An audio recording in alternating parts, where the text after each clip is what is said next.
Duterte's war on drugs, explained.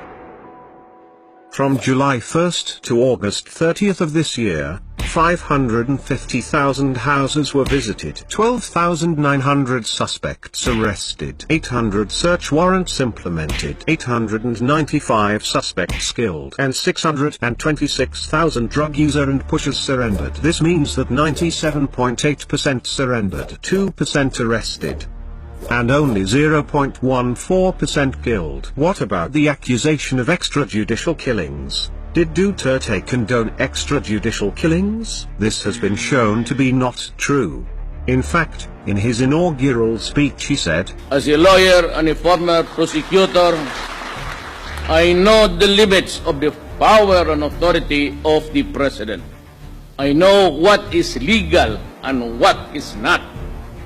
My adherence to due process and the rule of law is uncompromising." And in his State of the Nation address he said, To our police officers and other officials, do your job, and you will have the unwavering support of the Office of the President. I will be with you all the way.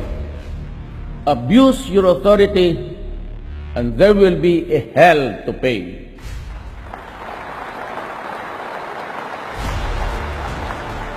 For you will have become worse than criminality itself.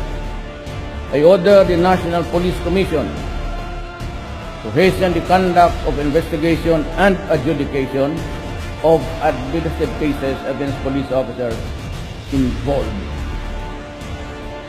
in criminal activity and illegal activity, and prescribe policies on lifestyle checks for PNP members.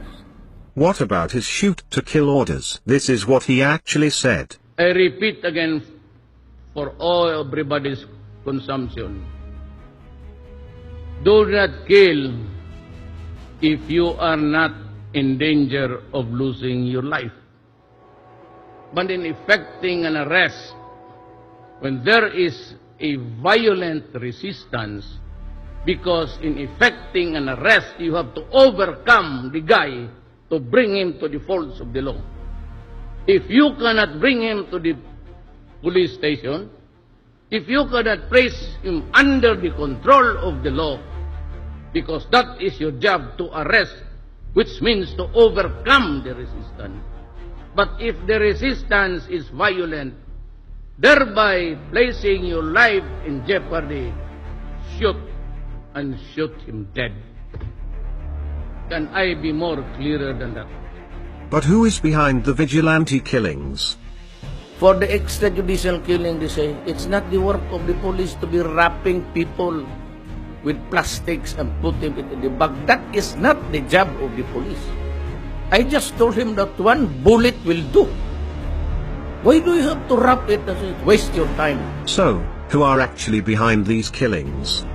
First, there are drug groups killing other members of competing drug groups. This is also happening in other countries. Second, drug lords hire assassins to kill users and pushers who have surrendered to the police. This is to silence them and prevent them from exposing the drug lords. There are also other deaths unrelated to the war on drugs, which are blamed on Duterte.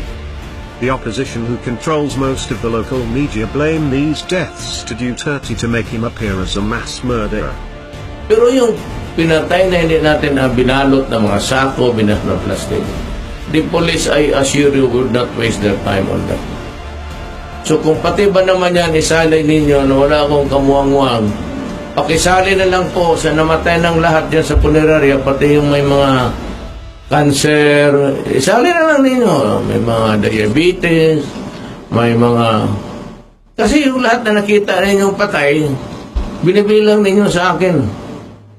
Baka yung gusto ninyo, yung taga Davao dito, magbilang ako sa punerarya, lahat ng patay. Bakit lang yan binabalot ng mga sako? Because the accusation itself is very stupid. It assumes right away na yung may patay dyan, gobyerno ang pumatay. Police officers found involved in drugs are relieved, investigated, and prosecuted. In fact, Duterte publicly named officials involved in drugs. There are generals, police officials, congressmen, mayors, judges, and a senator. Drug lords and public officials involved in drugs are now trying to bring the fight in the international arena due to the fact that 91% of the Filipinos support Duterte. Will they succeed?